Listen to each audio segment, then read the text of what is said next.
rencontrer quelqu'un quand on est taureau, c'est faire très attention en fait au ressenti qu'on va avoir auprès de quelqu'un. C'est-à-dire que effectivement pour vous, les applis de rencontre, les choses à distance ne suffiront pas. C'est-à-dire que ce qu'il faut, c'est d'une certaine manière sentir une espèce de paix, de sécurité, de sentiment confortable qui peut être aussi sensuel, mais qui est avant tout le sentiment que vous n'avez rien à prouver, un petit peu comme si vous étiez, voilà, j'allais dire sur une chaise avec un chocolat chaud près d'un feu en hiver, ou bien en été, que vous vous trouviez au soleil, en paix.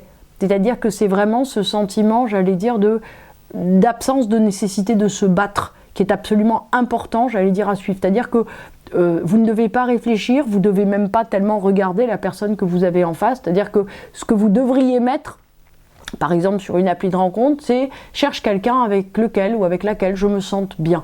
C'est-à-dire peut-être sans besoin de parler, avec quand même, on va dire, des objectifs communs, c'est-à-dire un mode de vie commun. C'est-à-dire que si vous aimez plutôt être tranquille, il faut quelqu'un qui aime être tranquille. Si vous aimez bien les échanges, sortir, voilà, bah, il faut que ce soit quelqu'un comme vous. C'est-à-dire qu'il faut aller chercher quelqu'un qui ne soit pas un complémentaire, mais qui soit un similaire. Ça, c'est une chose, on va dire, qui est fondamentale. Pourquoi c'est compliqué quand on est taureau de rencontrer quelqu'un? Alors, en ce moment, c'est parce qu'il y a Uranus dans votre signe et qui fait qu'en fait, on vous demande de vous renforcer et de savoir quelle est votre identité à vous, c'est-à-dire de vous respecter. J'ai envie de dire, après une régénération, un petit peu comme si vous étiez passé à un autre moment de vie et qu'en fait on vous demande de vous dire ok, je suis devenu quelqu'un d'autre, quelle est cette personne que je suis devenue, et faire attention au fond à ce qu'on a envie de déployer, ce qu'on a envie de développer et ce qu'on a le courage en fait de montrer, c'est-à-dire accepter de ne plus être la personne que vous étiez avant, accepter une évolution fondamentale. Alors, qui n'est pas du tout simple hein, pour un taureau, c'est-à-dire que Uranus qui passe dans le signe du taureau, c'est quand même un branle-bas absolument phénoménal.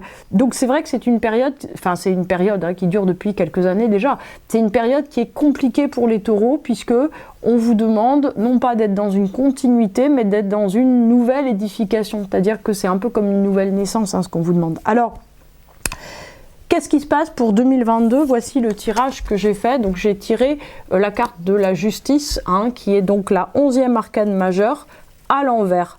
Donc l'ange du jugement est un ange qui, quelque part, appelle au discernement personnel, c'est-à-dire qui appelle à savoir fondamentalement, j'allais dire exactement comme on était en train de le dire il y a 2 secondes, vous appelle à savoir qui vous êtes, ce que vous voulez véritablement réaliser et sans surprise, vous la tirez à l'envers, c'est-à-dire que vous ne savez pas ce que vous voulez, vous ne savez pas qui vous êtes, vous ne savez pas en fait ce qui vous semble juste.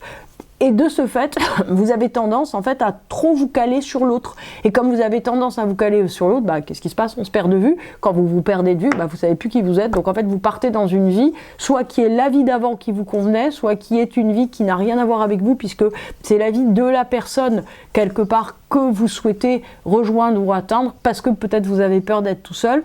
Donc en fait, j'allais dire le conseil, à mon avis, de cette carte, c'est d'essayer de comprendre, même si c'est une toute petite bribe, qui vous êtes devenu. C'est-à-dire qu'est-ce qui est encore important ou pas pour vous. On peut se dire que vous allez par exemple prendre un tout petit bout de votre vie à l'heure actuelle en vous disant est-ce que je suis encore en accord avec cette valeur ou pas. Et c'est compliqué parce que par exemple quand on s'est battu, je sais pas moi, toute sa vie pour un héritage ou pour maintenir ouvert un magasin d'antiquités ou bien parce que on a fait un grand tournant et qu'on est allé vivre au bord de la montagne ou au bord de la mer ou bien qu'on habite à Paris parce que c'était le rêve de notre jeunesse, c'est difficile de changer, c'est difficile de se dire non pas j'ai eu tort ou j'étais avec quelqu'un mais non pas j'ai eu tort mais j'ai changé. Donc en fait pour arriver, je vais dire déjà à finir cette année 22 selon ce que dit le tarot pour rencontrer quelqu'un, partez de ce qui vous semble juste, ce qui vous semble vrai, sur qui vous êtes devenu. 2e arcane, j'ai tiré le valet de coupe à l'envers, là encore. Donc, valet de coupe à l'envers, alors là, on va le dire, hein, c'est pas une bonne nouvelle. Regardez ce valet, si on regarde la carte à l'endroit. Le valet, donc, c'est la plus petite des têtes couronnées. Le valet, il essaye de boire. Hein. Il devrait avoir une récompense. Il devrait avoir une complétude, voilà, par rapport à quelque chose qu'il souhaite. Et en fait, alors qu'il essaye de boire, il y a un poisson qui sort du verre. En fait, alors vous allez me dire, chouette, on a mangé. Non, en fait, c'est-à-dire qu'on ne peut pas boire. C'est-à-dire que globalement, vous êtes confronté à quelque chose qui ne vous donne pas ce que vous souhaiteriez. Donc en fait, on peut se dire qu'il est vraisemblable que vous soyez confronté dans l'année 2023, alors pas forcément uniquement, mais en tout cas à quelqu'un qui est égoïste ou quelqu'un qui ne vous prend pas en compte suffisamment. Alors, si vous êtes confronté à quelqu'un qui prend pas en compte suffisamment ou vos projets ou vos désirs ou la personne que vous êtes devenu, ça peut vouloir dire deux choses. Soit, en gros, vous gardez cette personne et vous lui expliquez ce que vous êtes en train de devenir, ce qui suppose que vous sachiez où vous en êtes, soit en fait que vous vous disiez ok, je prends mon ticket pour une nouvelle époque de vie, pour quelque chose d'autre. La question en tout cas, c'est que il faut accepter de reconnaître que vous êtes confronté à quelqu'un qui ne vous prend pas en compte et qui manifeste un certain égoïsme. Autrement, en fait, vous n'arriverez pas à avancer sur l'étape d'après.